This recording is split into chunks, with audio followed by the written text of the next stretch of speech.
Assalamualaikum warahmatullahi wabarakatuh. Teman-teman, jumpa lagi dengan saya Tata Sumitra Wirasasmita dari Statistika dan Kehidupan Channel. Kali ini kita akan membahas tentang ukuran gejala letak.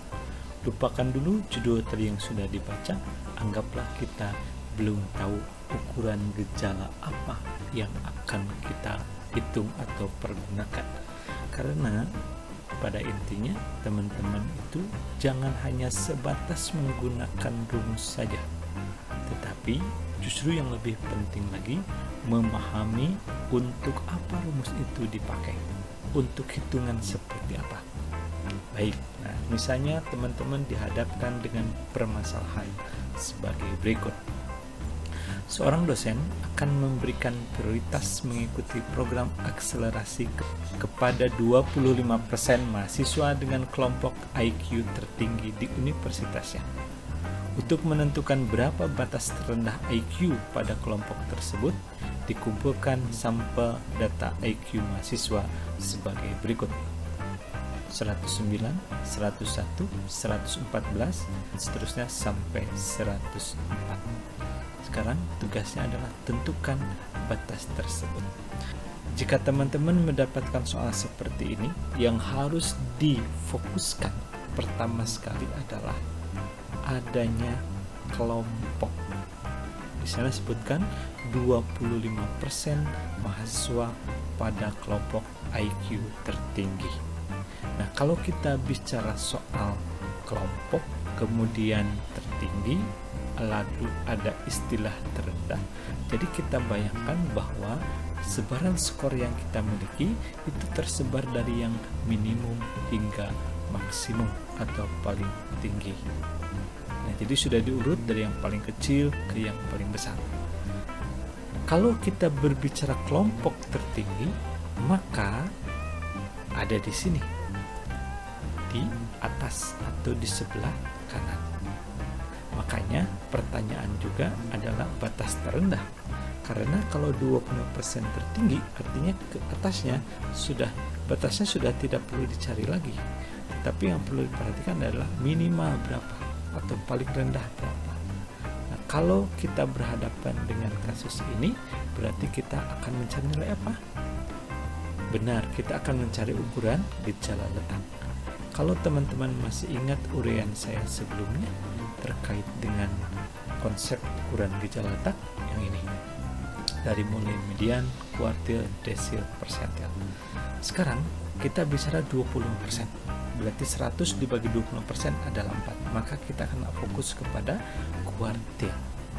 Nah, di gambar kita akan berhadapan dengan daerah ini, maka yang dicari adalah kuartil berapa? Benar, yang dicari adalah nilai kuartil, yaitu kuartil ke-3. Baik ya, jelas ya.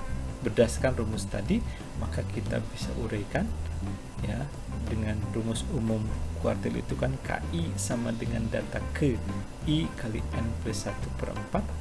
Maka dengan I sama dengan 3, karena kita akan mencari kuartil ke-3, dan N tadi datanya adalah 12, maka akan kita pakai rumus K3 sama data ke 3 kali 12 plus 1/4. Kemudian menjadi data ke 3 kali 13/4. Atau sama juga dengan data ke 39/4. Kalau kita sederhanakan menjadi data ke 93/4. Ingat ketika kita membahas konsep ukuran gejala letak, ketika kita mendapatkan jawaban data ke 93/4, itu artinya bahwa kita punya data ke-9 dan kita juga punya data ke-10, dan data ke 93/4 itu ada di antaranya. Maka dapat kita hitung dengan rumus data ke 93/4 sama dengan data ke-9 ditambah 3/4 kali selisih dari data ke-10 dengan data ke-9. Maka kalau yang tadinya adalah datanya ini 109, 101, 114, 84 dan seterusnya sampai 104, maka rumus dasar atau konsep dasar dari ukuran gejala pusat, datanya harus kita urutkan. Maka kalau kita urutkan dari yang terkecil sampai ke yang terbesar adalah sebagai berikut. 84 yang paling kecil,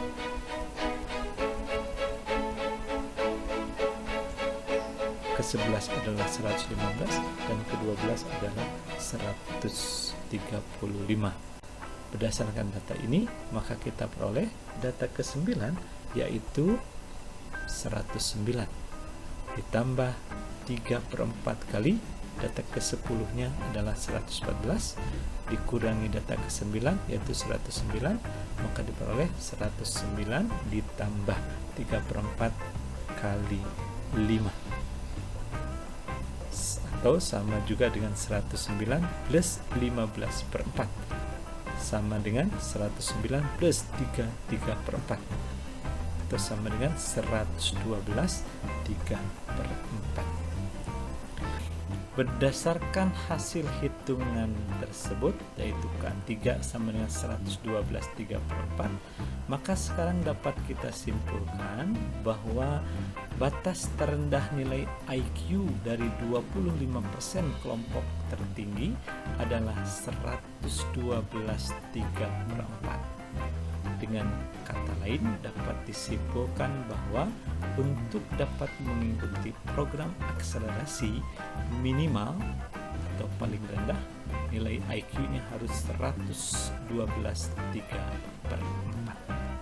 Jelas ya teman-teman, tidak ada yang susah. Karena sekali lagi, statistika itu mudah. Kemudian, bagaimana kalau yang ingin dicari adalah untuk kasus di mana 25% mahasiswa dengan skor IQ terendah akan diberi pelatihan khusus. Ditanyakan berapa skor tertingginya. Nah, ilustrasinya sekarang adalah dari sebaran yang kita buat seperti tadi, maka yang menjadi fokus sekarang ada di sebelah kiri. Karena apa? Karena kita berbicara kelompok terendah. Inilah 25% mahasiswa dengan kelompok IQ terendah. Jadi yang dicari adalah titik ini. Sekarang berarti kita mencari, ingat kembali bagian yang dibuat tadi, maka ini akan mencari nilai K1. Nah, jika teman-teman mencari nilai K1 dengan rumus tadi, akan diperoleh bahwa K1 itu adalah data ke-31/4. Dan kalau dihitung berdasarkan data yang sudah diurutkan tadi, maka nilainya diperoleh adalah 101/4. Berdasarkan ini, dapat kita simpulkan bahwa mahasiswa dengan IQ paling tinggi 101/4 lah yang akan diikutkan ke pelatihan khusus tadi. Oke, itu contoh dari penggunaan kuartil sebagai ukuran gejala letak, dan saya tekankan sekali lagi, teman-teman pahami ya ukuran-ukuran tersebut sehingga nanti tidak hanya sebatas ngitung saja, tapi paham rumus kuartil ini akan dipakai kapan ya, karena di statistika itu banyak yang disediakan alat itu. Nanti teman-teman harus memilih alat atau statistik yang tepat. Itu saja, mudah-mudahan jelas, mudah-mudahan ilmunya barokah bagi teman-teman juga bagi saya. Wassalamualaikum warahmatullahi wabarakatuh.